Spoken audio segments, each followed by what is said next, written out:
Hi, everybody. Dr. Belding here with our next installment of our Teacher Talk Spotlight video on our wonderful teachers in Aubrey ISD. And I'm so excited to be joined by Mandy Duncan, one of our teachers at Monaco Elementary. So hi, Mandy. Thanks for jumping on with me today. Glad to do it. All right, awesome. Well, just talk to us a little bit about, your background, how many years you've served in education now, kind of the story, why you decided to become a teacher and what was your path? Right. So I kind of laugh that my path is the long way around because I had to emphatically decide that I was not going to be in education before I realized it's exactly where I want to be. Anyone that knows me knows that my mom was and is still a teacher. And so I've grown up around education and kind of grown up with everyone telling me I should do it. And so, of course, I had to say, no, that's not what I'm doing. So I went to college for radio, TV, film. And I graduated and actually worked in radio for a few years. And then had a brief stint that I decided, hey, you know what, maybe I'll teach. And I actually went back to get a teaching certificate for one semester. And then changed my mind, got married, had kids. And then I stayed home to raise babies for a while.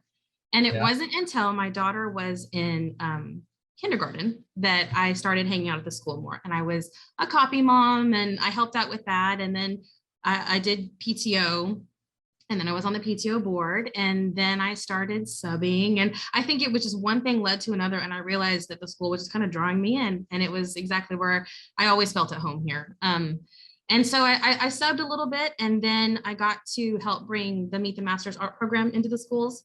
And I was very adamant that I would help teach parents how to teach this class, but I in no way was teaching children because I don't teach. And then one thing led to another, and I taught that program, absolutely loved it. And I realized, okay, this is great. And then when I was subbing, I actually went into, I did subbing as a para in a special ed classroom for a little while, and then realized I really like this. And so one thing led to another again, and I became a para, and I did a para in special education for almost 3 years. And then realized that when a teaching position opened up that, you know what, I think I actually do want to do this. And so I got my teaching certificate, and I've been a special ed teacher for 2+ some years. So when you say 2+ some years, since what was it, January of 2020, right? January of 2020. Yes. So that the most interesting time to become a teacher is right when I decided to do it. I like a good challenge. Yeah. And if I remember correctly, you were part of our strategic planning committee when back in 2017, when the district went through a strategic planning process, and you were a parent representative on that committee, right? Yes.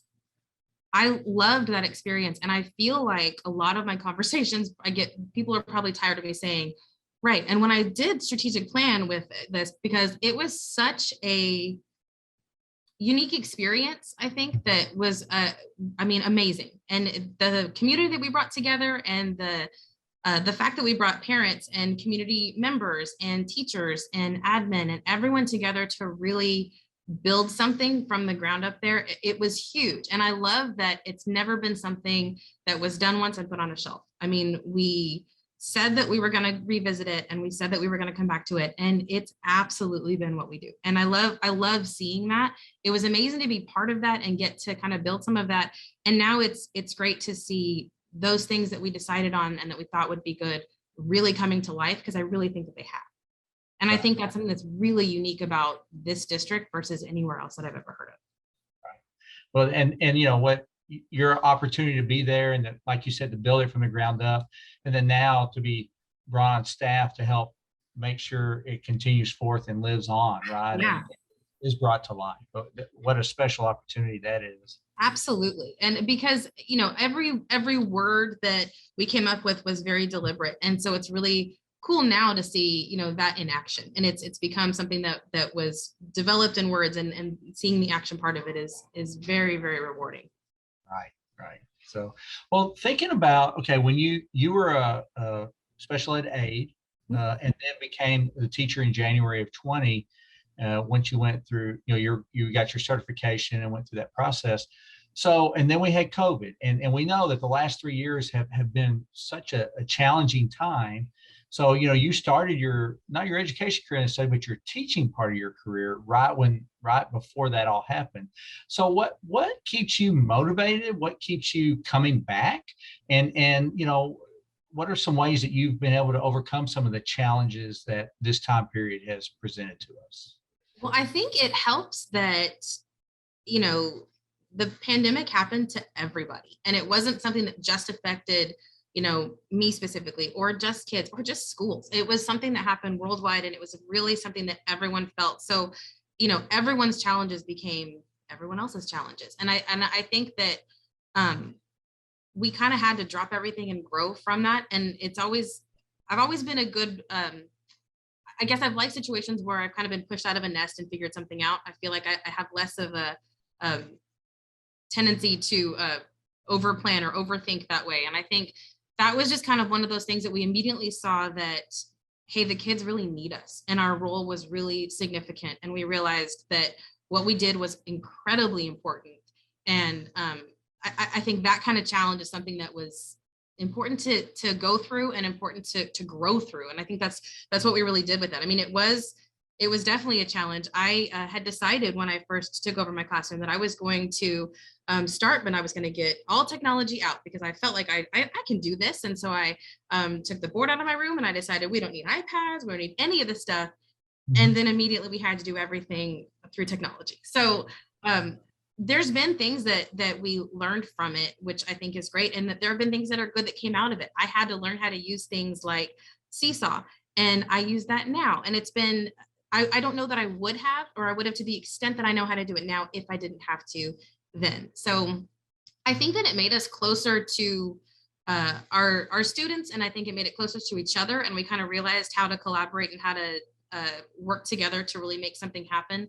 And I think that's something that kind of continues, is that we really see that our role in education is to teach academics, and it's also to have that social piece too. And I think that's something that we've all seen, and we will probably continue to see for a while. But I know that one of the biggest takeaways I've gotten from it is that we really need to give more grace to our kids and what they're going through, and to each other and to ourselves and what we're going through too. And validate feelings. It's okay to be frustrated some days. And I think a lot of times the kids need to hear that too, that's okay. And challenges are okay. And we're all going to grow from them. So it's definitely been challenging, but I think because it's been challenging, it's something that I keep coming back to and I keep enjoying. Right. And so many times challenges will either help you, it'll make you stronger together and cement those relationships even tighter, or tear you apart. Right. And so Yeah, and we've all had this collective, experience together. Mhm. So I think everyone's been made stronger because we've had to. And so, but at the same time, we've gotten to share that. So I think Exactly. it has been challenging, but it's not all in a bad way. Right. So talk to me a little bit about what's special about teaching in Aubrey ISD. So I really think it goes back to a lot of the things that are involved in the strategic plan, and then like our mission and our values, and um, that makes Aubrey stand out. It just really does. And I think that seeing that come to life, and realizing that I feel very supported in what I do, and I think that's kind of a hallmark of Aubrey as well. It's not unusual to see you walking down the hallways. The kids know you, or they see. Miss McNabb, or there, I feel like everyone is visible. There's this mutual feeling of respect and support that I think is kind of unmatched. And I think that gives us a lot of feeling to be able to do what we do and do it well, because we do feel supported, and I think we feel valued and respected. And I love that. And I think that, that it kind of embodies the mission statement of, inspiring and nurturing and empowering to realize your potential and to succeed. And I think that because we feel like we're given that, then we're able to then give that to our kids. And that's, I think the mission statement's my favorite part, but that's kind of why we do what we do, is to inspire and nurture and empower our students to realize what they can do, because we know the world's going to change. And so that's what we're giving them. So I feel like it's nice that the balance is there and it's felt from both sides. We feel that, so we're able then to give that. And I think that's something that's definitely different here, that makes me definitely want to stay here and come Right. back. And that's a great point. I mean, with the mission statement, the inspire, empower, and nurture, we're very student focused, but we also have to be focused on our staff and inspire and empower and nurture them as well. So it's a definitely on two-way street there for sure. Yeah. So. I think that's when in talking to people that work in other places, and I don't mean to put other places down, but I think that seems to be a huge difference. I'll hear people say something and I always have to think to myself, oh wow, I don't feel that way. I feel like I can go talk to whoever I need to talk to. I can collaborate with this person. I can ask questions. I feel safe enough to be able to do all those things. And I think that helps us all be so much better teachers and to grow more when we feel that is in place. Gotcha. Awesome. Well, thinking about advice for people as we continue forth and getting ready for next year, what advice would you have for people that are thinking about getting into the education profession, or people that are in the profession and struggling a little bit? What advice would you have? I think that I know I had to find my own path to it, but I think once you're in it and you realize you love it, you do. So take the chance and do it. And I think especially now, kids need you. They need the support, they need the stability, they need the love. And I think one of my biggest things is to go to all the trainings you can, learn everything that you can, and get as much knowledge as you can to do this profession. And then at the same time, once you have all that, realize that you can just trust yourself, and you're not going to know exactly how to do every situation. You're not going to have instructions or the perfect lesson plan for every situation, or you might have all that stuff and might have to throw it all out the window. So it's important to be flexible, but it's also important to really trust that you are a good teacher and that you know how to do this.